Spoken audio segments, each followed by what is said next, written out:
রহমতুল্লাহ। ইন্নাল হামদুলিল্লাহ ওয়াসসালাতু ওয়াসসালামু আলা মান লা নাবিয়্যা বা'দ, আম্মা বা'দ। সম্মানিত দর্শক, আপনারা যারা দেশ ও দেশের বাইরে থেকে আমাদের ছাদ বাগানের সামান্য দৃশ্য দেখছেন, আপনাদেরকে অসংখ্য ধন্যবাদ। আপনারা দেখতে পাচ্ছেন আজকে আমাদের ছাদ বাগানের ইন্ডিয়ান কর্মসা, এই গাছটি আমরা আজকে ঝুড়ে দিচ্ছি। ঝুড়ার জন্য এই ধরনের কাইচি হলে বেশি ভালো হয়, ইজিভাবে কাটা যায়। গাছ বেশি বেড়ে গেলে মাঝে সাঝে আবার কেটে ঝুড়ে দিতে হয়, তাহলে গাছের ফলন ভালো হয়। আমাদের যে গাছ আছে ছাদে, আমরা এইভাবেই মাঝে মাঝে ঝুড়ে দিই, তাহলে গাছের ওয়েট কমে যায়, শক্তি বৃদ্ধি হয়।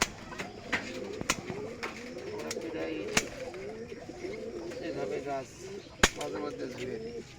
আপনারা দেখতে পাচ্ছেন আমরা ঝুড়ে দিচ্ছি আমাদের গাছ।